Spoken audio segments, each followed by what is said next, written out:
নমস্কার, education with Sudeshna YouTube চ্যানেলে আমার সমস্ত ছাত্রছাত্রীকে স্বাগত জানাই। আজকে আমরা নবম শ্রেণীর কাজী নজরুল ইসলামের লেখা ভাঙার গান এই কবিতাটি পাঠ করব। এই কবিতাটি পাঠ করার সময় কবিতাটির প্রত্যেকটি লাইন ধরে ধরে পুঙ্খানুপুঙ্খভাবে বিশ্লেষণ করব এবং কবিতাটি থেকে সম্ভাব্য কি ধরনের প্রশ্ন হতে পারে তার একটা যথাযথ আলোচনা করব তোমাদের সাথে।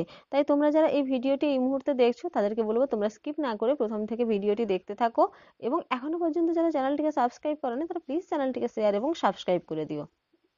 কাজী নজরুল ইসলামকে বলা হয় বিদ্রোহী কবি। 1899 খ্রিস্টাব্দে 24শে মে তার জন্ম। তার বাবা ছিলেন ফকির আহমেদ এবং তার মায়ের নাম ছিল জাহেদা খাতুন।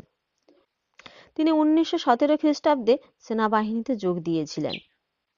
অল্প বয়স থেকেই নজরুল সাধু সন্ন্যাসী এবং বাউলদের সঙ্গ খুব পছন্দ করতেন। মাত্র 11 বছর বয়সে তিনি লেটোর দলের জন্য গান করেছিলেন, কাহিনী রচনা করে অর্থ উপার্জনও করেছিলেন। নিজের লেখা গানে সুরও দিতেন তিনি নিজে। এই মহান ব্যক্তির জীবনাবসান হয় 1976 খ্রিস্টাব্দের 29শে আগস্ট। তার উল্লেখযোগ্য কয়েকটি কাব্যগ্রন্থ হল অগ্নিবীণা, দোলন চাপা, বিষের বাঁশি, ভাঙার গান, প্রলয় শিখা, সাম্যবাদী, সর্বহারা, ফণিমনসা, সিন্ধু হিন্দোল, ঝিঙে ফুল, সন্ধ্যা এবং জিঞ্জির। এছাড়াও তার অনেক গল্প সংকলন রয়েছে। এবার আমরা তোমাদের এই পাঠ্য কবিতা ভাঙার গান এই কবিতাটির উৎস সম্পর্কে জানব। ভাঙার গান কাব্যগ্রন্থের প্রথম রচনাটির নাম ভাঙার গান। গ্রন্থটি প্রথম প্রকাশিত হয় 1361 বঙ্গাব্দের শ্রাবণ মাসে, অর্থাৎ 1924 খ্রিস্টাব্দের আগস্ট মাসে। গ্রন্থটি উৎসর্গ করা হয় মেদিনীপুরবাসীর উদ্দেশ্যে, কারণ স্বাধীনতা সংগ্রামে গুরুত্বপূর্ণ ভূমিকা নিয়েছিলেন মেদিনীপুরবাসী। তোমাদের এই পাঠ্য কবিতাটি আসলে একটি গান। পাঠ্য গানটি অসহযোগ আন্দোলনের সময় রচিত।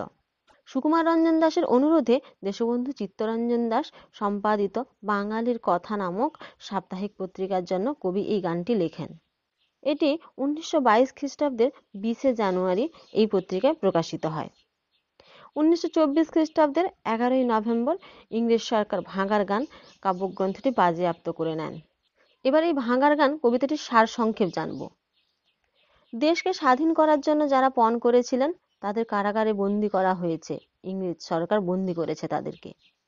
কবি দেশের তরুণদের কারাগারের লোহার দরজা ভেঙে নিশ্চিহ্ন করে দিতে বলেছেন। শৃঙ্খলের আবদ্ধ বিপ্লবীদের জমাট রক্ত লেগে আছে কারাগারের বেদিতে।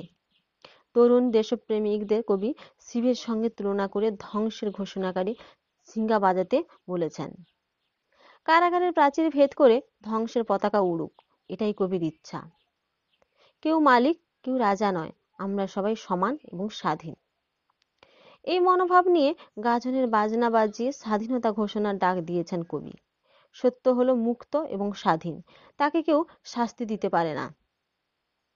ইংরেজরা ভগবানকে ফাঁসি দিতে চায়, এমন কথা শুনলে কবির হাসি পায়। কারণ ভগবান অমর, স্বাধীনতা সংগ্রামীরাও মৃত্যুঞ্জয়ী। ভগবানকে ফাঁসি দেওয়ার মতো সর্বনাশা ভুল এবং হীন তথ্য ইংরেজ সরকারকে কারা বা কে দেয়?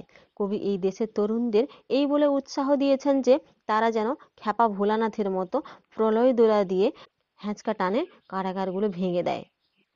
চতুর্থ খলিফা হযরত আলীর হাঁকের মতো হায়দারি ডাক ছেড়ে বিদেশি শাসকের মনে ভয় জাগাতে এবং যুদ্ধের ভেরি কাঁধে তুলে নিয়ে কবি যুব শক্তিকে ডাক দিয়েছেন। মৃত্যু ভয়কে উপেক্ষা করে দেশের মুক্তির জন্য প্রাণ উৎসর্গ করার বার্তা দিয়েছেন কবি। কালবৈশাখী ঝড়ের মতো উত্তাল দেশের পরিস্থিতি, এখন চেষ্টা না করে বসে থেকে সময় নষ্ট না করে ভয়ঙ্কর কারাগারকে ভিত্তি নাড়িয়ে দিতে হবে। লাথি মেরে ভাঙতে হবে তালা, বন্দিশালাগুলো আগুন জ্বালাতে হবে, উপড়ে ফেলতে হবে সমস্ত বন্ধন। এবার আমরা মূল কবিতায় আসি। কারার ওই লৌহ কপাট ভেঙে ফেল, কর রে লোপাট, রক্ত জমাট, শিকল পূজার পাষাণ বেদী। বলছেন যে কারার ওই লৌহ কপাট, অর্থাৎ কারাগারের, কারার বলতে কারাগারের ওই যে লৌহ দরজা আছে, লোহা নির্মিত দরজা আছে, তা ভেঙে ফেল। কর রে লোপাট, লোপাট করে ফেল, সেগুলোকে সব নিশ্চিহ্ন করে দে। রক্ত জমাট, শিকল পূজার পাষাণ বেদী। পাষাণ বেদী কথাটির অর্থ হলো পাথরের মঞ্চ। এই যে আমাদের বিপ্লবী সৈনিকদের কত মানুষের যে রক্তে জমাট বেঁধে গেছে, এই পাষাণ বেদী, শিকল পূজার পাষাণ বেদী, তা তোরা সব লুট করে ফেল। ওরে ও তরুণ ঈশান, বাজা তোর প্রলয় বিষান। তরুণ ঈশান কথাটির অর্থ হলো শিব, আর প্রলয় বিষান হলো বাদ্যযন্ত্র। একটি পশুর সুর দিয়ে তৈরি বাদ্যযন্ত্র, যাকে সিঙ্গার বলা হয়। বলছেন যে ওরে ও তরুণ ঈশান, অর্থাৎ আমাদের যুব সম্প্রদায়, তরুণ সম্প্রদায়, তোরা সব জেগে ওঠ, শিবের মতো করে প্রলয় তাণ্ডব কর, ধ্বংস করে ফেল। নিশান কথাটির অর্থ হচ্ছে পতাকা, ধ্বংসের নিশান, ধ্বংসের পতাকা তোরা দাঁড় করে দে। উড়ুক প্রাচীর প্রাচীর ভেদি, প্রথম প্রাচীর কথাটির অর্থ হলো প্রাচীন অঞ্চল, আর দ্বিতীয় প্রাচীর কথাটির অর্থ হলো দেওয়াল। বলছে যে তোরা প্রাচীন অঞ্চলে যে দেওয়ালগুলো আছে সব ভেদ করে ফেল, সব ভেঙে ফেল। গাজনের বাজনা বাজা, কে মালিক কে এসছে রাজা। বলছেন যে তোরা গাজনের বাজনা বাজা, অর্থাৎ গাজনের সময় যে বাজনা বাজে, বলছে সেই বাজনাটা বাজা। কে মালিক, কে রাজা, কে দেয় সাজা, মুক্ত স্বাধীন সত্য কে রে। বলছে কে তোদের সাজা দেবে, তোরা তো মুক্ত, তোরা স্বাধীন, তোদের মধ্যে যে সত্যটা আছে তোদেরকে কে সাজা দেবে। এখানে বোঝা যাচ্ছে যে কবি তরুণ সম্প্রদায়কে জাগিয়ে তুলছেন দেশ স্বাধীন করার জন্য, ইংরেজদের হাত থেকে দেশকে রক্ষা করার জন্য তরুণ সম্প্রদায়কে তিনি নানা রকম ভাবে মনকে শক্তিশালী করার জন্য জাগিয়ে তুলছেন। হা হা হা পায় যে হাসি, ভগবান পড়বে ফাঁসি, সর্বনাশী শিখায় এহীন সত্য কেড়ে। বলছে যে হা হা করে হাসি পাচ্ছে, ভগবান নাকি ফাঁসি পড়বে, অর্থাৎ তরুণ সম্প্রদায়কে, বিপ্লবী সম্প্রদায়কে তিনি ভগবানের সঙ্গে তুলনা করে বলছেন যে ভগবানও নাকি ফাঁসি পড়বে। সর্বনাশী, এরা সব সর্বনাশী, এরা সর্বনাশ করতে এসেছে। শিখায় এহীন তথ্য কেড়ে। বলছে এই ধরনের তথ্য কে দেয়, এই ধরনের মন্তব্য কে করে। ওরে ও পাগলা ভোলা, দেরে দে প্রলয় দোলা, গারদ গুলা জোরসে ধরে হ্যাঁচকা টানে। বলছেন যে পাগলা ভোলা, অর্থাৎ এখানেও তিনি শিব ঠাকুরের সাথে তুলনা করে বলছেন যে পাগলা ভোলা শিব ঠাকুরকে বলা হয়। বলছেন যে ওরে ও পাগলা ভোলা, তোরা সবাই পাগলা ভোলা, শিবের সাথে তুলনা করে বলছেন দেরে দে প্রলয় দোলা, তোরা প্রলয় দোলা দে, প্রবল দোলা দে। গারদ গুলা, যত সব কারাগারের গারদ আছে, দরজা আছে, সব ভেঙে ফেল। জোরসে ধরে হ্যাঁচকা টানে, এমন একটা হ্যাঁচকা টান দিয়ে সব যেন ভেঙে যায়। মার হাঁক হইদরি হাঁক, কাঁধে নে দুমদুমি ঢাক। সমুদ্রে যাওয়ার সময় হায়দার আলী যে ডাক দিতেন, তাতে করে কি হতো, মাঝি মোল্লা সমস্ত সম্প্রদায়ের যে মানুষরা থাকতেন তারা সজাগ হয়ে যেতেন, তারাও সমুদ্রে যাওয়ার জন্য সব প্রস্তুত হতেন। সেই হাঁককে বলা হয় হয়দরি হাঁক।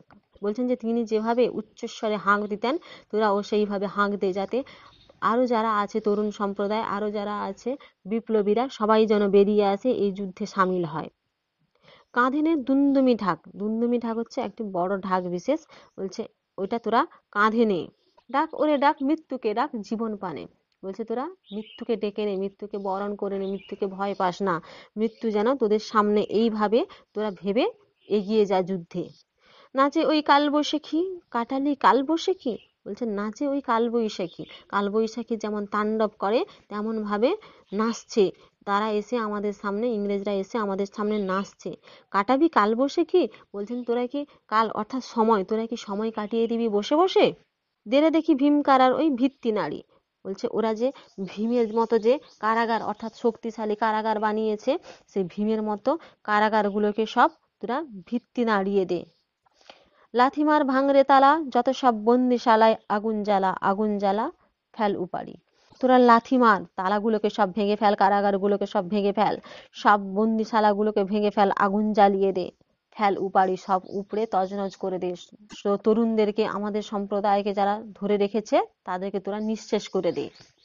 কবিতাটিতে কবি আমাদেরকে ভাঙার মাধ্যমে নতুন সৃষ্টির বার্তা দিয়েছেন। কবি আমাদেরকে শিখিয়েছেন যে ভাঙা ছাড়া নতুন কিছু গড়ে তোলা সম্ভব নয়। তাই ভাঙাকে ভয় পাওয়ার কিছু কারণ নেই, বরং ভাঙাকে স্বাগত জানাতে হবে। আজকে এই পর্যন্ত। যদি তোমাদের কবিতাটি ভালো লাগে তাহলে প্লিজ চ্যানেলটিকে শেয়ার এবং সাবস্ক্রাইব করে দিও।